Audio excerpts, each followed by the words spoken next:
ശബരിമല സ്വർണ്ണക്കൊള്ളക്കേസിൽ സംശയനിഴലിലായ മുൻമന്ത്രി കടകംപള്ളി സുരേന്ദ്രന് പകരക്കാരനെ തേടി CPIM. Vattiyoorkavu MLA V K പ്രശാന്തിനെ കഴക്കൂട്ടത്തേക്ക് മാറ്റാനാണ് ആലോചന.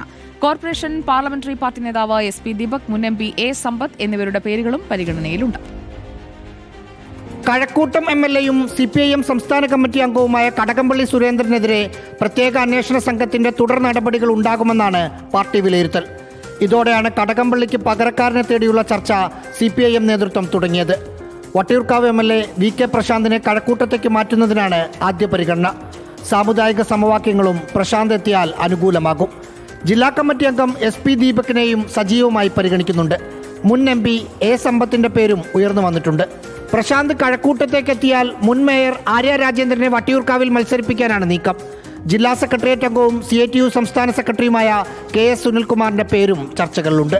വട്ടിയൂർക്കാവിൽ സീറ്റ് കിട്ടിയാൽ മത്സരിക്കണമെന്ന ആഗ്രഹം മുൻ മന്ത്രി M വിജയകുമാറിനുമുണ്ട്. ആര്യ രാജേന്ദ്രന്റെ കാര്യത്തിൽ തിരുവനന്തപുരം ജില്ലാ കമ്മിറ്റി എതിരാണെങ്കിലും സംസ്ഥാന കമ്മിറ്റിയുടെ മനസ്സ് ആര്യയ്ക്ക് അനുകൂലമാണ്. തിരുവനന്തപുരത്ത് നിന്ന് റാഹിസ് റഷീദ്, റിപ്പോർട്ടർ.